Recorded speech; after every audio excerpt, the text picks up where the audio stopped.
The Silk Road of Asia leads far into the west. Along this ancient path, the winds of turbulent change are stirring once again.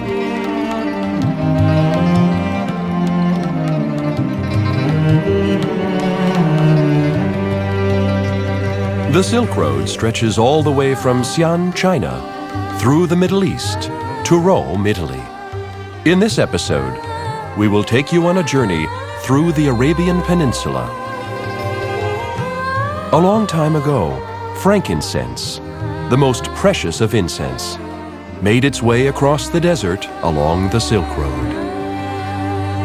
Through the frankincense trade, the ancient kingdom of Sheba prospered, presided over by the legendary Queen of Sheba, renowned for her beauty and wisdom. The mystery behind her legend is about to be unraveled. The Yemeni, said to have descended from the Sheba civilization, take great pride in their roots. Yet today, they are living a harsh existence.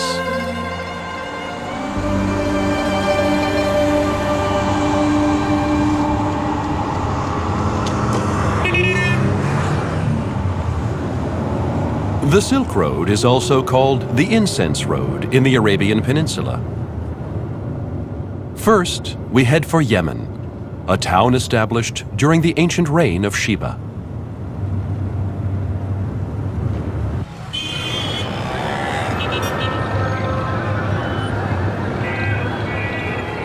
Old Sana'a is a city with a history of nearly 2,000 years.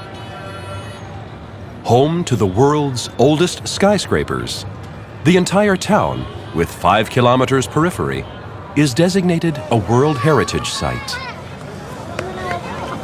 The town is encircled by ramparts 10 meters tall. Long ago, this Silk Road town, a strategic stop where merchants met to sell their wares, was constantly under the threat of looting.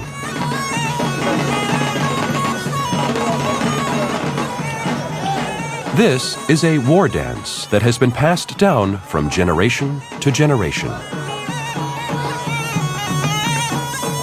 This is a real dagger called a jambiya. Since the days of the Sheba dynasty, it is said that Yemeni men never part with their daggers.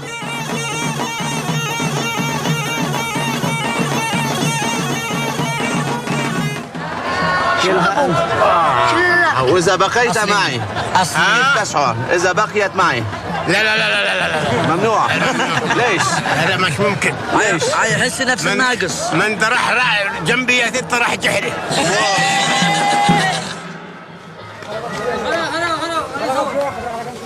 In a back alley of town, we discover an ancient treasure that is sold even in this day and age. إيش هذا؟ لبان لبان من أين؟ سكوترا أي سكوترا؟ This is frankincense, a specialty incense of Arabia, which brought prosperity to the ancient kingdom of Sheba. Its gently sweet and refreshing aroma is said to possess the power to cleanse the soul and body. هذا غالي بلدي.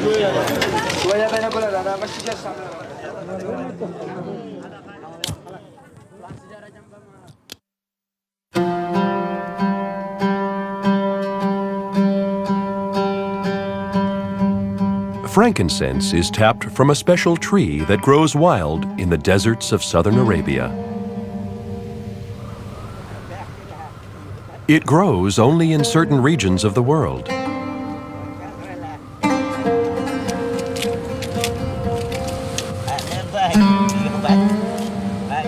When the bark is peeled, a white resin oozes out.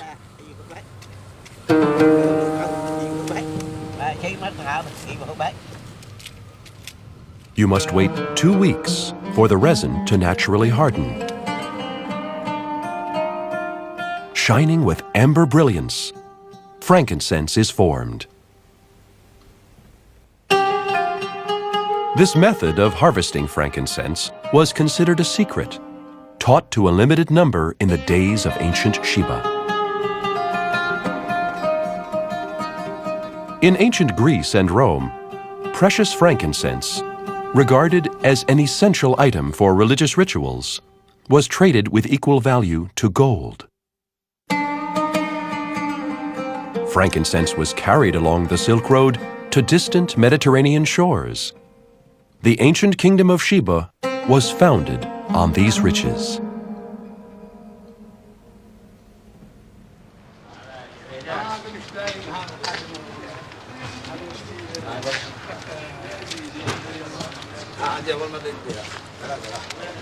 How are you? Hi, salam alaikum. How are you? One evening in old Sana'a, a man called out to us. How are you? Welcome, welcome. Come on, come on. Come on, come on. Welcome, welcome. To the house. There is a small gathering about to take place at his home.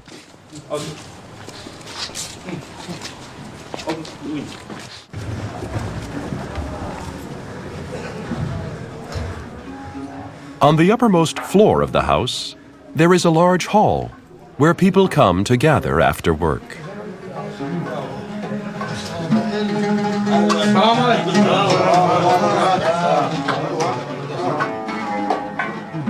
The townspeople seek relief from the day's fatigue by engaging in song or chit-chat with friends in the neighborhood.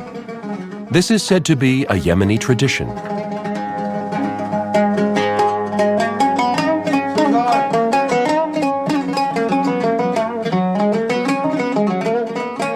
The one item these gatherings cannot do without is frankincense.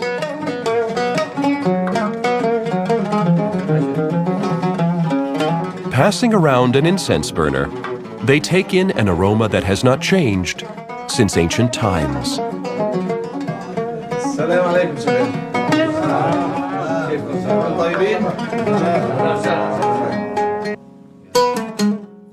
The song that the people start to sing is one in praise of the legendary Queen of Sheba.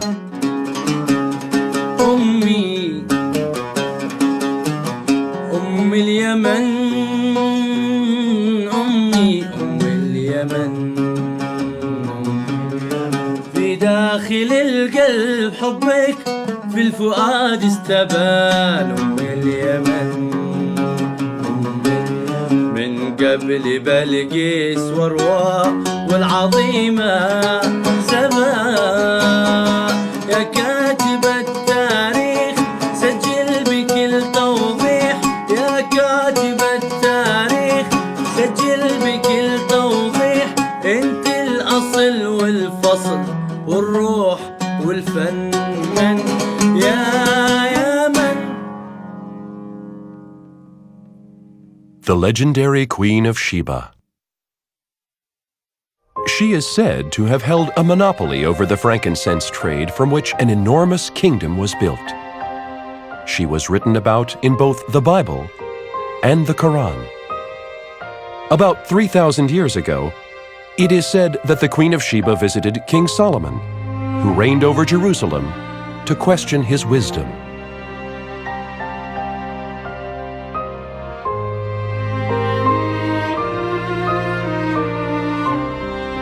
On her visit, she led her own camel caravan and brought vast quantities of frankincense as a gift. The people of Jerusalem were amazed at her wealth.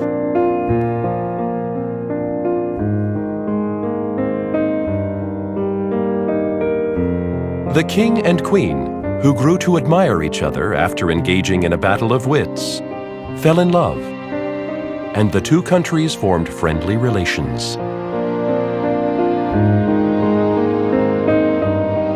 A beautiful queen of incomparable intelligence. Painters of all ages and countries have sought to capture the archetypal queen and depict her image. No evidence of the legendary queen's actual existence, however, has been discovered. There is also much speculation as to where the queen had lived. Many myths about the queen have emerged in various regions, not only in Yemen, but also in Ethiopia and northern Arabia. Her existence and whereabouts are one of the great mysteries of ancient history.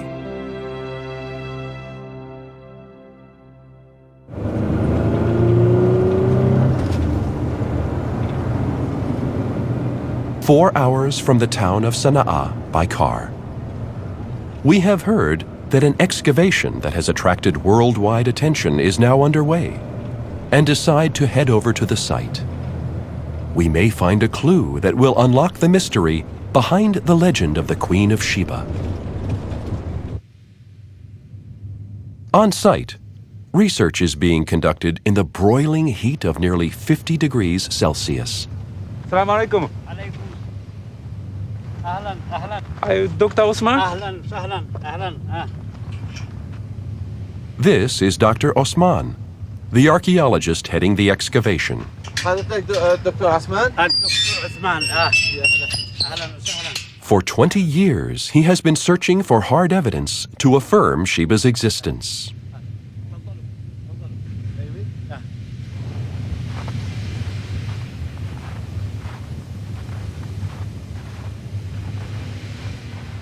Massive stone pillars come into our view.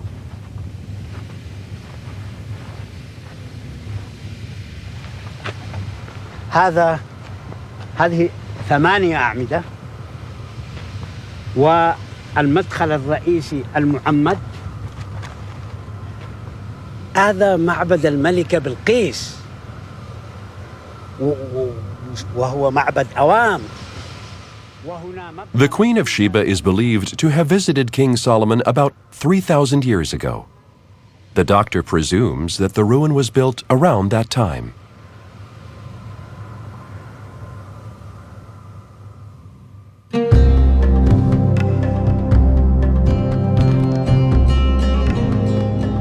The outer perimeter of the temple is roughly 1 kilometer, a colossal ruin for which there is no precedent in the ancient Arabian Peninsula.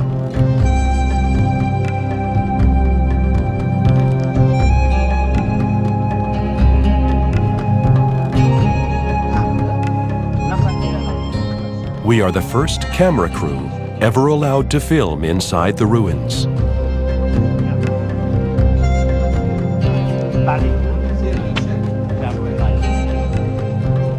Stone pillars rise sky high in front of the temple.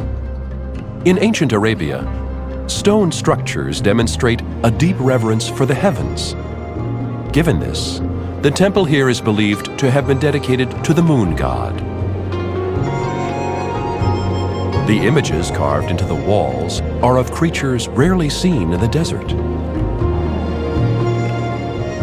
Faces of goats. The shape of their horns resemble that of a crescent moon. Thus, they are thought to be an incarnation of the moon itself.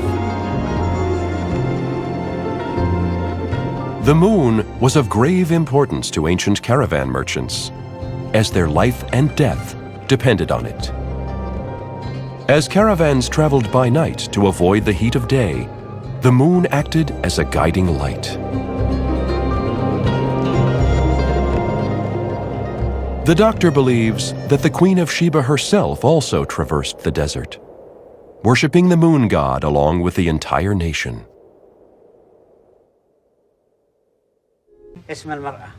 The queen was said to have great influence throughout Arabia. Dr. Osman has discovered an artifact which suggests that this was once an important location for the queen. A stone inscription in ancient Arabic.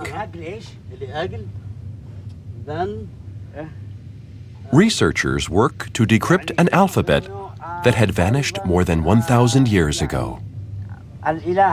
فهوا قدموا للمكان فهوا بعل أوام بعل أوام قدموا للإله المكة سيد معبد أوام بن ابن من بن همدان على من همدان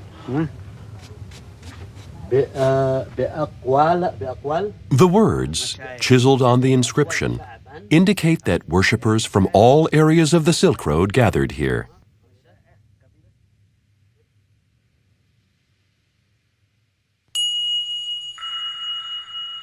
In support of this theory, several different variations of stone carvings have been found along the temple's periphery.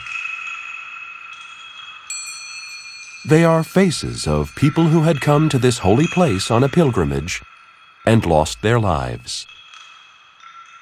Significant differences in hairstyles and bone structures reveal that the pilgrims were made up of a great many races and ethnicities.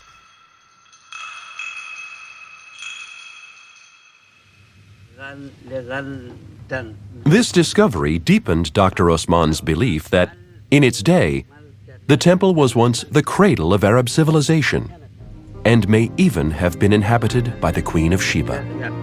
نحن نعتقد إنه الملكة بلقيس كل الأدلة في هذا المكان حيتحول، يعني ما كان رواية وما كان اعتقاد إلى حقيقة.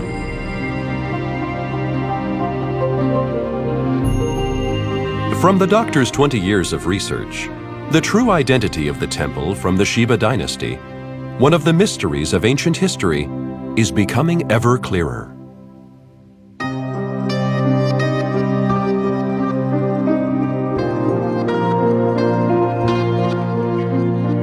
The colossal temple, complete with an oval-shaped hall, reveals the sheer wealth generated by the frankincense trade.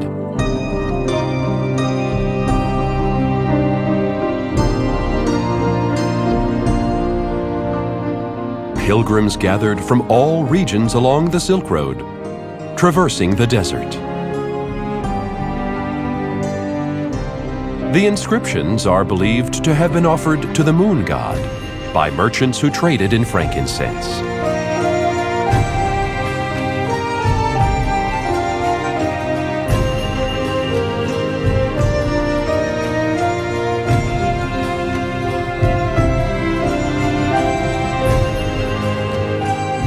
The temple grounds were filled with the scent of the frankincense offerings to the deity.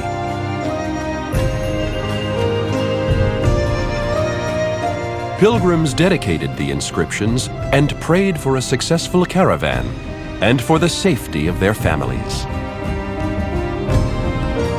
Before setting off on her journey to meet King Solomon, the Queen of Sheba herself may have worshipped here, immersed in the aroma of frankincense.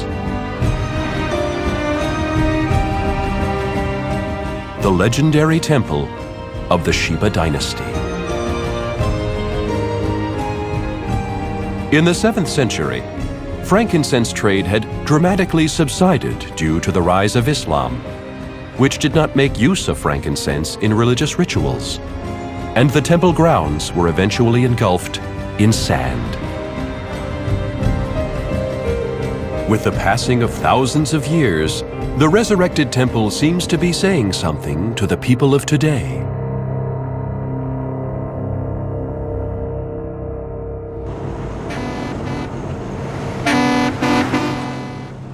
We decide to take the road on which frankincense was once carried and meet some of the Yemeni descendants of Sheba.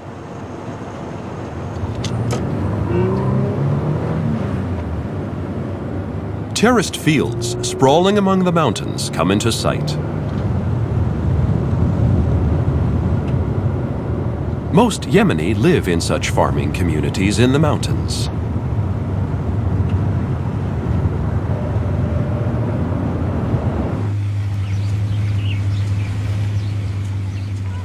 As we go deeper into a village, we see houses made of stones and bricks lining the roads. In this community of 1,200 residents, there is no running water or electricity.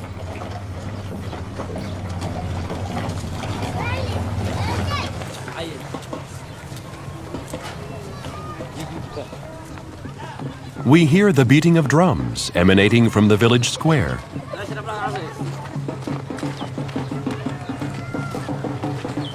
A farewell dance for the men who will depart from the village is about to start.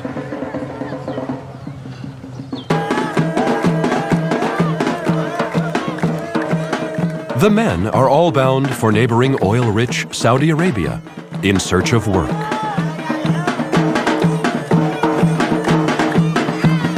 The villagers, for generations, have lived off the land by growing crops. But the number of men working away from home has increased in the last few years.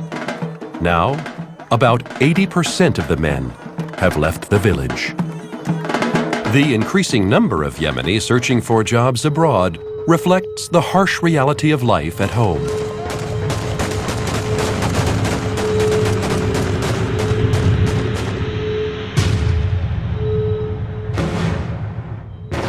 During the Cold War, Yemen was split into northern and southern factions and engaged in a fierce civil war until some 10 years ago.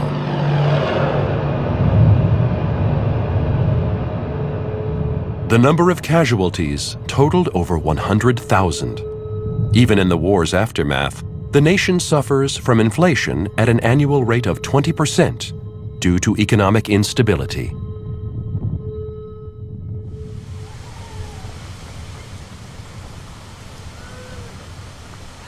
In a remote village, nestled in the mountains, income generated from this small field is limited.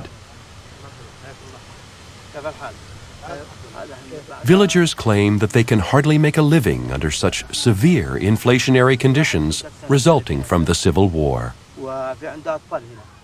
هل ما يكون لك خلفية علمية، لكن حال ما نصبح دحين زي ما دحين خلاص العجورة هناك ب 25 ريال قد أحضرها ب 2000.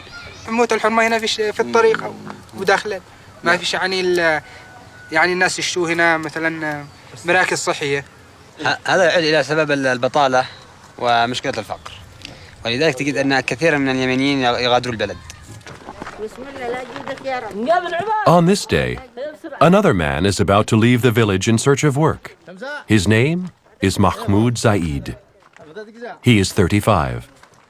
Until now, his main priority has been to be with his family, but he has made up his mind to go to Saudi Arabia to work.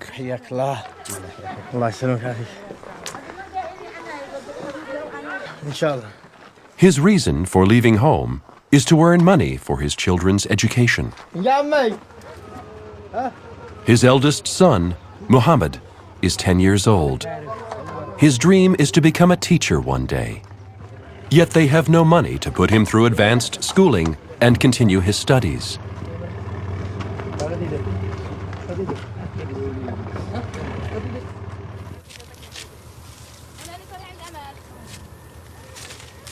Mahmoud and his wife have cultivated the terraced fields, which have been passed down from his ancestors. They have supported their 4 children by growing corn.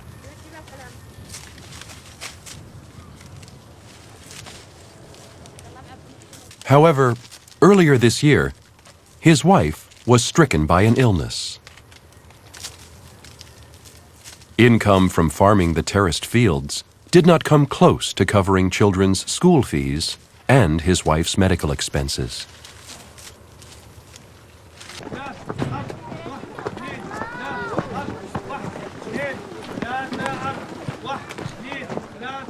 This is the local school Mahmoud's children attend. There are 600 students studying here.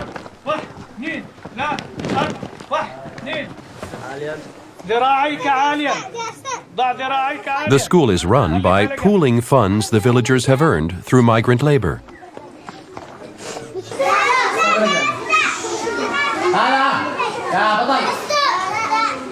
The school is not able to retain enough teachers, so it is a problem to manage primary school level classes.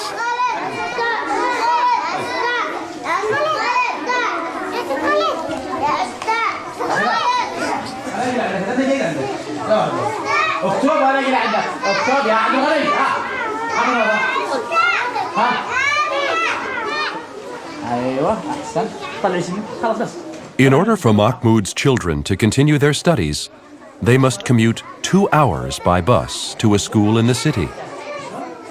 A large sum of cash is necessary just for the bus fares.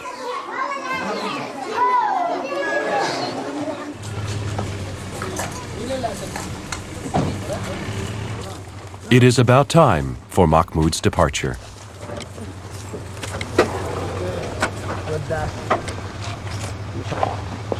مع ألف سلامة. إن شاء الله.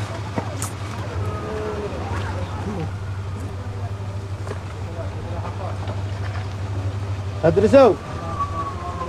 ها؟ He hands out money to his children to buy school supplies from the little money he has in his travel fund.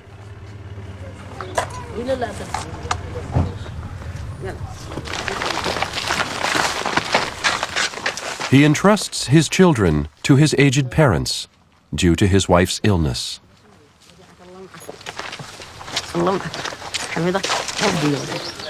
حفظك الله. آمين. آمين إن شاء الله. آمين إن شاء الله يا رب. ما تحتاج شيء إلا شيء من هناك. ما يعافيك. الله يعافيك سلمك. يلا بسم الله. In Saudi Arabia, Mahmoud hopes to find a delivery job at a marketplace. He plans to work there for 2 years before returning home. يلا تعال يا يعقوب طلع دخل معك. اعمل له بوسه بس.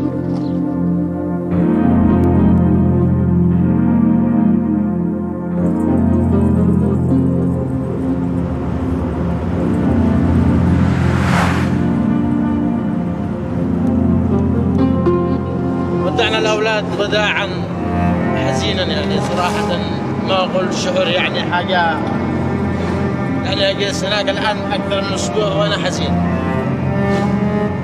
احس نفسي ان انا يعني كذا نفسي مكبوته شويه.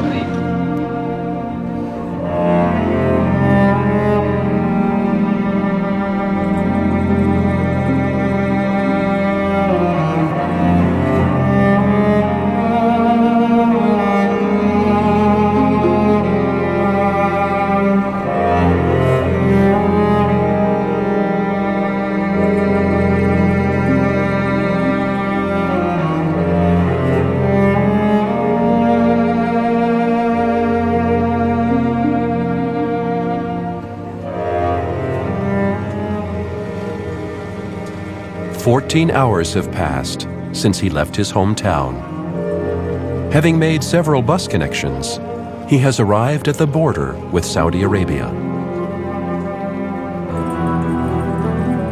He left his jambiya home, the traditional dagger of the Shiba dynasty, since it has been banned from being brought into Saudi Arabia.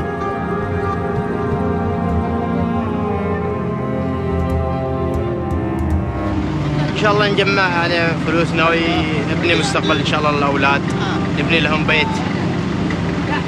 هذا الذي في البال أهم شيء يعني إن شاء الله. نحاول نقتصد إن شاء الله، نجمع فلوس، نجتهد إن شاء الله تعالى.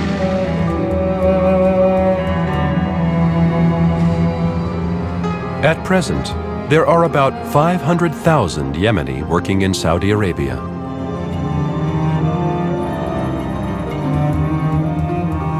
The Incense Road, a route once trodden by the Queen of Sheba.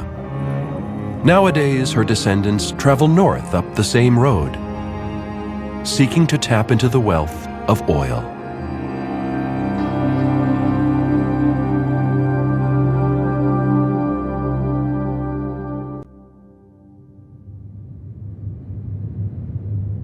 When you step into Saudi Arabia, one of the world's largest deserts lies sprawled out ahead.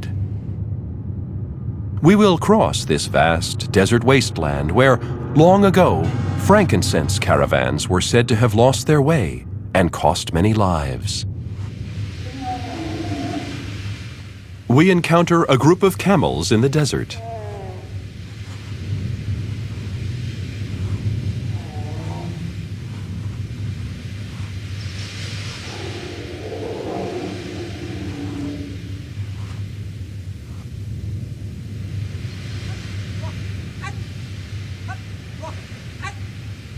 The man leading the group is a Bedouin, a desert dweller. Bedouins have kept their traditional nomadic ways, moving about the desert in search of grazing land. It is believed that Bedouins once acted as guides for frankincense caravans on account of their knowledge of the desert.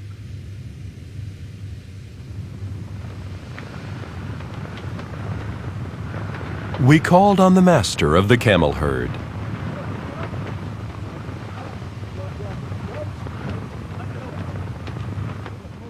السلام عليكم. السلام. كيف الحال؟ مساكم طيبين. حياكم الله. عليكم السلام. السلام عليكم. حياكم الله. السلام عليكم. حياكم الله. There are 3 generations of 16 people living in this tent.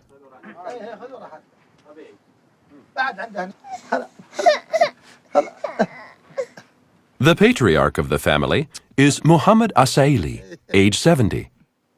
While their fellow Bedouin have gradually relocated and settled into towns, they have adamantly preserved their traditional lifestyle. والله أنا تطلع من أكل العج ومن مقعد في ويجينا القيض ويجينا حر ويجينا لا عندنا مكيفات ولا عندنا شيء، لكن لقدني بدوي وأنا ذا عمري وشايب وفي البداوة تشجعني حلالي والحياة والمطر، ما أحس إن عادني ولد في نفسي، أحس إني ولد. عبد الله. هلا. تاجي هدي سلامها مو متوخر ولا؟ لا سلامها من أحسن شيء. تركوا البئر تركوه. Muhammad keeps about 50 camels. In Saudi Arabia, camels are popular as recreational animals. Thus, camels with good fur can command a price of more than $10,000.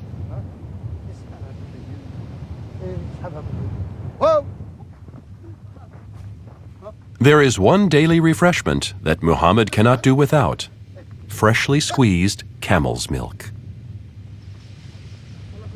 هذا يحط الشاي بولد، اللبن هذا يحط الشاي بولد.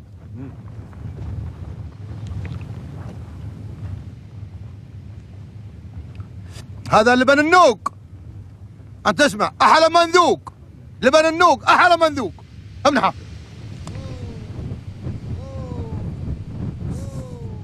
Muhammad, a man who was born in the desert, dwells with camels and will return to the desert soil after death.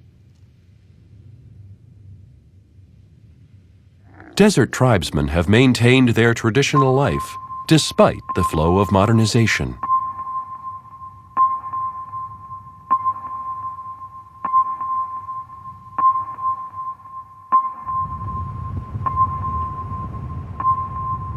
As we move deeper into the desert, flares from oil wells are spotted in the distance.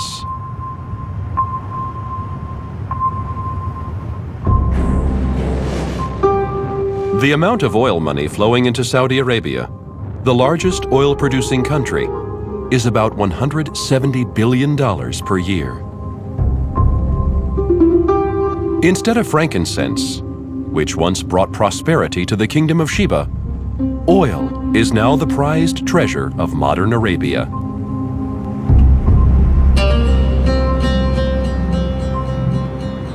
We arrive at Jeddah, the second largest city in Saudi Arabia. The city that once flourished in days of yore from the frankincense trade is now bubbling over with unprecedented economic prosperity through a jump in crude oil prices. As the night wears on, the town becomes ever livelier.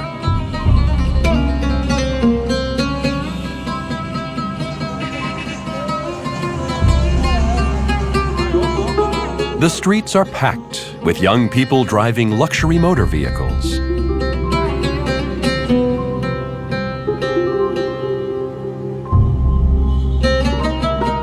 They are headed for a mega shopping center. The number of shopping centers has doubled in the last 5 years, resulting in more than 60 within city limits. You can find just about any Western designer goods, such as handbags and jewelry, at these shopping malls.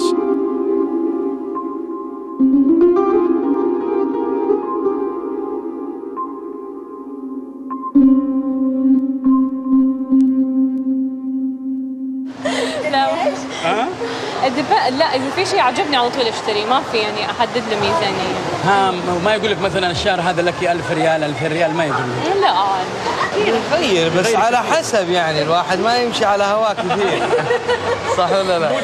مو دائما.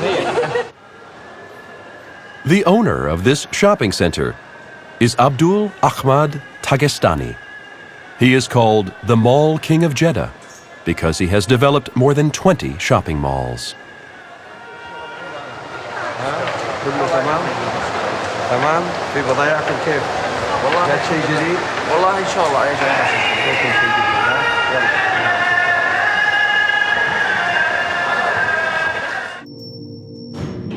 Abdul Ahmad, who claims that oil money has afforded him unlimited possibilities, invited us to his brand new home.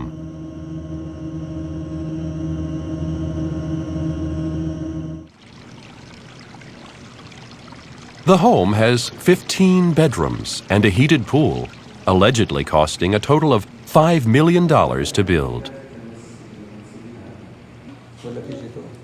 Abdul Ahmad started a small building contractor business 25 years ago.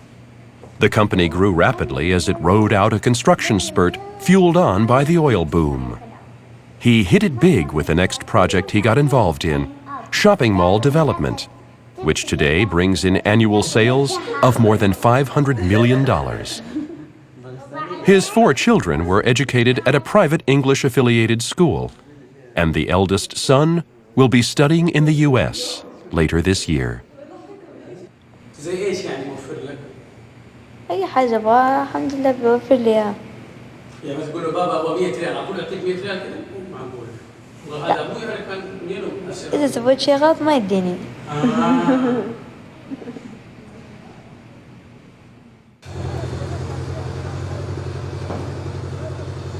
Abdul Ahmad inspects the construction site of an upcoming shopping mall every day.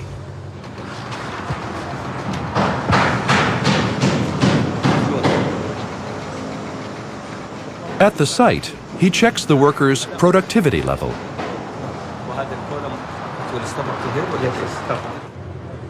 All the workers employed here are migrants from other countries. Even though their wages are 1/3 that of an average Saudi Arabian, the Yemeni and others from neighboring countries pour in en masse. He says that it is important to continuously screen the laborers and retain the best ones. If he will do like this plastering, kick him out of the site immediately. This is all unacceptable. ترى حاجة زي كده وشغل كده خبط لزق من بدري اكتب لك خطاب انت برا الموقع ما ابغاك. يعني مو هذا المشروع، احنا لسه مقفلين مشروع ضخم جدا، وهذا المشروع الان تحت الانشاء. هذه لازم يفهموها، ما عندناش حاجه اسمها تقاعد، هذه واحده. Migrant workers who support Jeddah's growth all live in one part of town.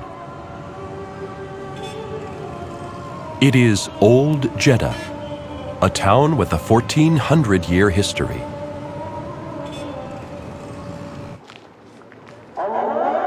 Before the oil boom, this area was once a prosperous center of town. Today, however, Saudi Arabians have moved to and live in the suburbs.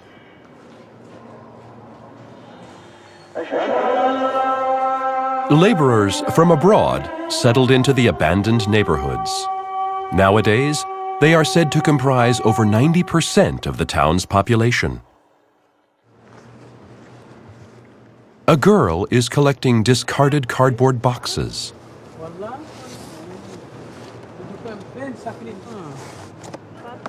She tells us she's come from Somalia in Africa a month ago. كيلو ولا بالحبة هذه؟ كيلو 5 كيلو ريال. هترجع الصومال ولا تجلس هنا كمان؟ عادي نحن حتى نروح.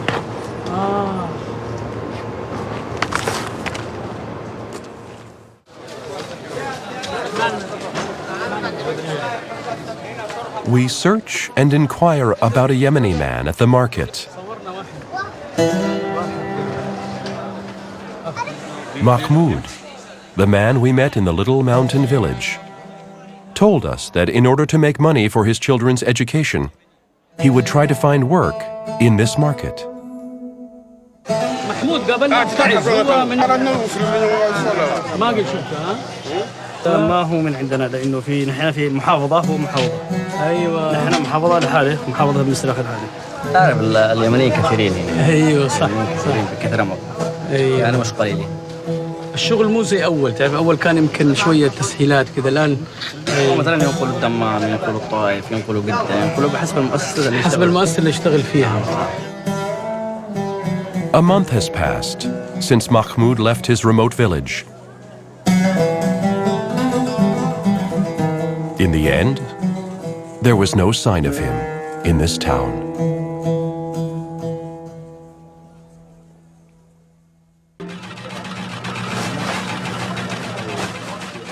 In the marketplace, there is a bread factory whose lights do not dim even after 10 p.m. All those working here are Yemeni men.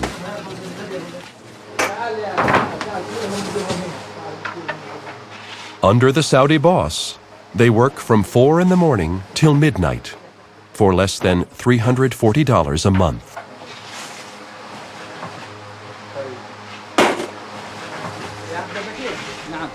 A worker's quota per day is roughly 5,000 bread.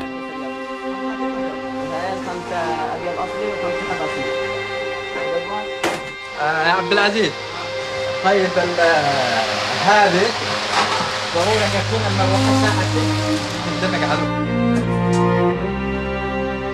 The job is finished around midnight.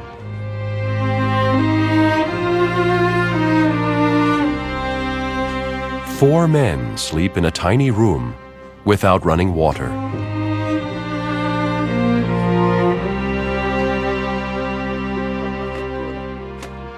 Every night, there is one thing they all gaze at before going to bed.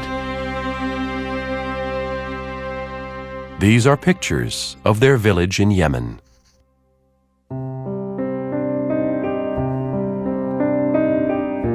Depicted in the photographs are the lush, terraced fields that have been passed down to them from their ancestors.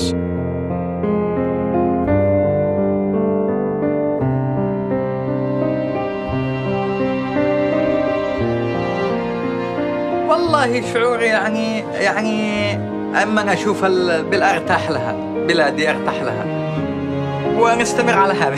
عندما اذكر البلاد فانظر الى الصور هذه واتذكر البلاد ونتمنى التوفيق.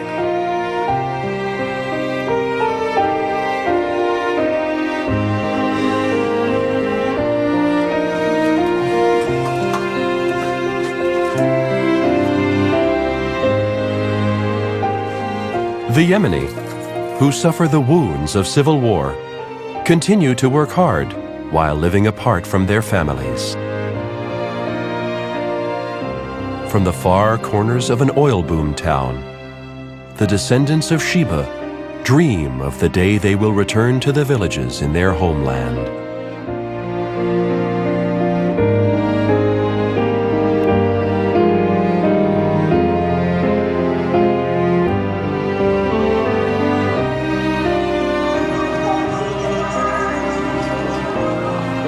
A Saudi Arabia brimming with oil wealth is perhaps best symbolized by a fountain hailed as the tallest in the world. Jet engines, which use a large amount of fuel, spurt water to heights of 260 meters. The mouth of the fountain is modeled after an incense burner, a symbol of an ancient Sheba kingdom no longer in existence.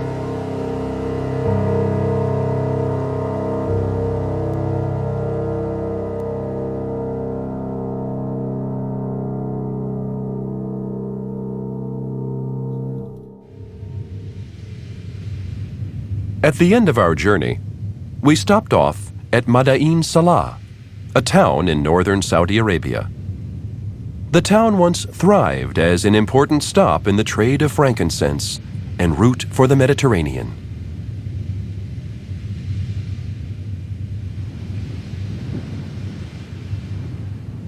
Today, however, all that remains in the region are immense mausoleums carved out of rock. They are the burial sites of ancient merchants who enjoyed their prosperity.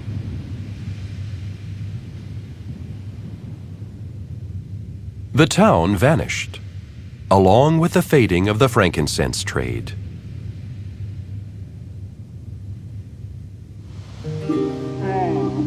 We discover a group of Bedouin, the nomadic people of the desert, near the tombs. The tribespeople are not aware that a town bustling with trade once graced the land. Instead, they sing for us a folk song, handed down from a distant age.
The Silk Road, a route running through the Arabian Peninsula.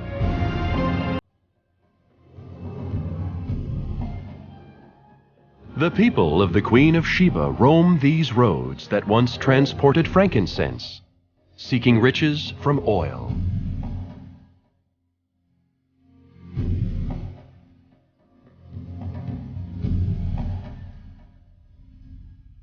A song of the rise and fall of civilizations passed down through desert wanderers resonates across the scorched land, transcending the ages.